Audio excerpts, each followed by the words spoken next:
Hello, Billy Monger here. I'm taking on the IRONMAN World Championships out in Kona to raise money for Comic Relief. Before I go though, I thought I'd show you some of the essentials that I'll be taking out with me in order for me to complete this Kona challenge, hopefully. First thing in my bag is an Allen key, and it's actually for when I go and cycle outdoors. This Allen key I use on my left leg where I'm amputated above my knee to put basically my leg into effectively cycling mode so that I'm able to cycle, go and do the cycle, and then when I come to a stop, tighten it back up so I can walk on my prosthetics as well. So without this, the cycling part of this challenge probably wouldn't go to plan. I use this every single time that I train. 10, 12 sessions a week. This is an essential that I need for every one of them. And that's because a lot of my training is purely dictated by my heart rate. It might be going out and doing a slow and steady run where my heart rate can't go above 140, and make sure that I'm training in the correct way so that when I get to Kona, my fitness will be in the right place. Got to take it easy on training runs to a certain extent, so I'm not battered, so I can't do training the next day. It's slow and steady wins the race with this kind of training, and this is very good for keeping me training in the right way. Next up in the bag is a picture of me and my sister. Race across the world was a bizarre experience, very unique.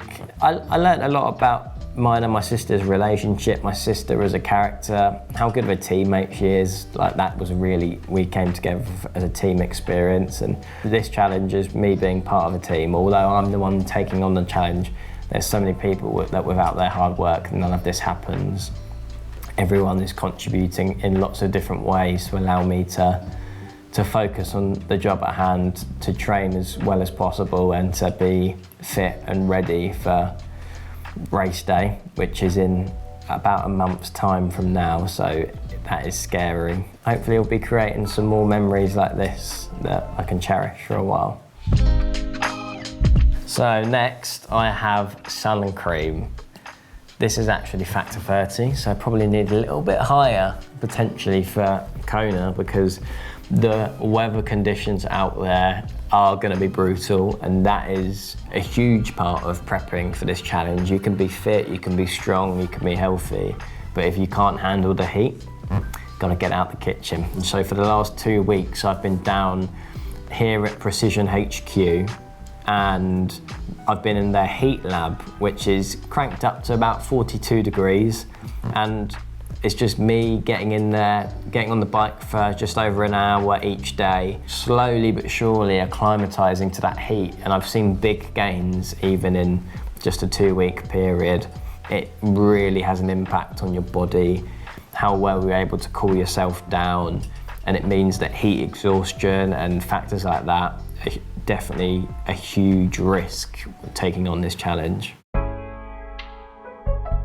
The fourth leg that no one talks about when it comes to triathlon, you've got swim, bike, run, nutrition. I cannot describe how important it is to get this right on race day. These gels, that by the end of a half Ironman, which is what I've done so far, I get a little bit sick of them, but it's just purely fuel for the body, and I know that I've got a plan of action when I get out to Hawaii of how many of these I need to be taking per hour. I need to keep my energy up so that all this training that I've done for last year, actually I can go out and show it. It's a few years old now, but this is actually one of my walking jerseys, because it was slightly colder conditions back in the UK, which is where our first challenge was, across the whole of the UK. I look back on it now with a feeling of positivity, because actually just having this and just reminding me of that first challenge we did a few years ago, and how even though it was so hard and at so many points I thought, I can't do this, we managed to get it done. And that's what this challenge is about. I need to have the same mindset. I think my mindset has even grown some from where I was at this first challenge, you know, a few years older, a few years wiser, hopefully. This is from Paris, when me and Vic Hope were doing our breakfast show for the Paralympics, which I absolutely loved being a part of.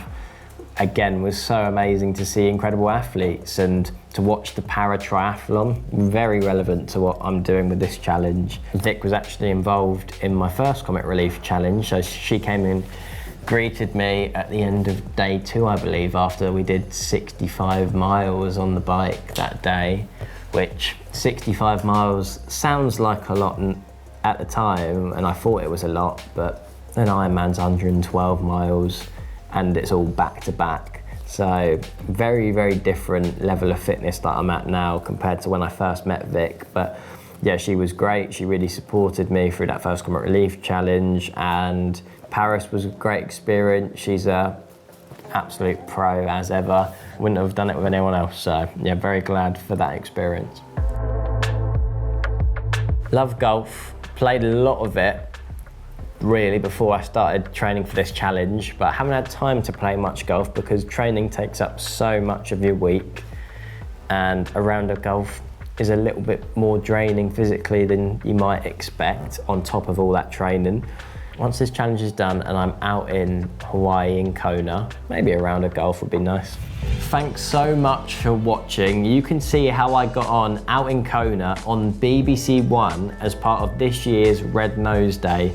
And don't forget, if you can, it would mean the world to me if you could make a donation so that I can raise as much money as possible for Comic Relief. They really deserve it, but thank you so much for all your support.